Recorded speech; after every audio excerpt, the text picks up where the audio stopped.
of us know these junction points in our life, these forks in the road that we're met with a decision. And for some of you, you've encountered these in different ways, and other of us will never have to make those decisions. But there is one choice that I think all of us are faced with in life. There's one fork in the road that every single one of us encounters, and it's called pain.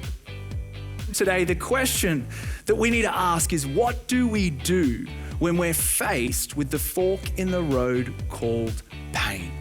What do we do with the brokenness and the pain and the suffering that might happen to us, or as a consequence of what we have done, or just the brokenness in this world? Paul refuses to be defined by these great experiences in his life, and instead he chooses to be identified by the pain in his life. He chooses to be identified by weakness, the worst moments in his life. He calls it a thorn.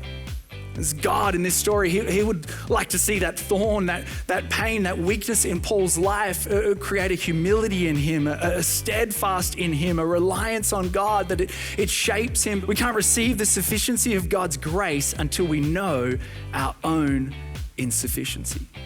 The thorn, it creates a fork in the road, but only when we realize our own brokenness and insufficiency can we truly say, number two, that the thorn becomes power in weakness.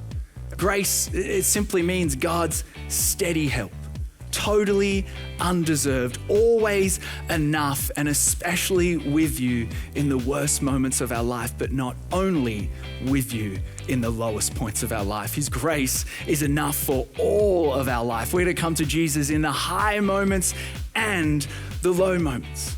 Grace is the power of God to fulfill what we lack. Enough for now, enough for the thorn. But also, I would say that the thorn reveals what is true.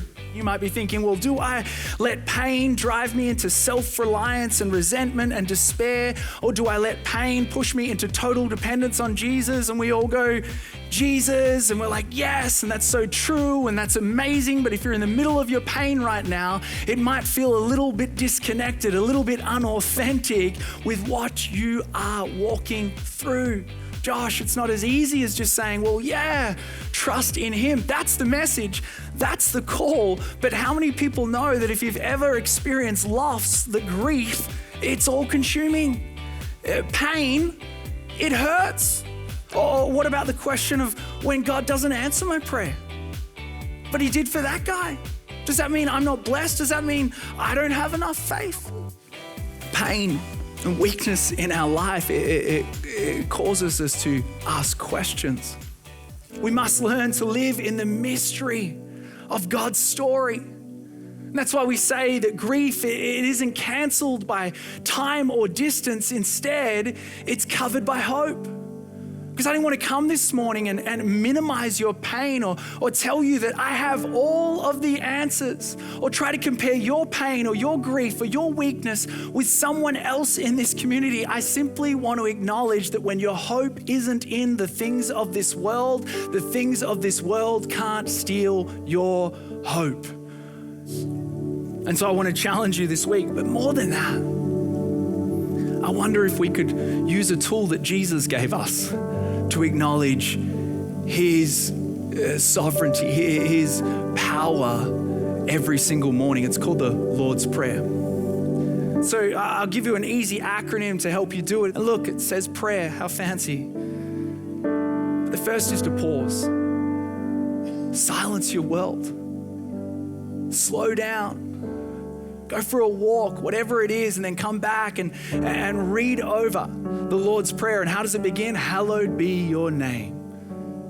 There's a principle we see in Scripture of coming into God's courts with thanksgiving and gratefulness. Begin to recognize that he is healer, he is able, he is miracle working God who provides everything that we need. And then ask, as Paul did, as Jesus did, as you see again and again in the Lord's Prayer, give us today, forgive us. And then finish by yielding. Yet not my will, Lord, but your will be done.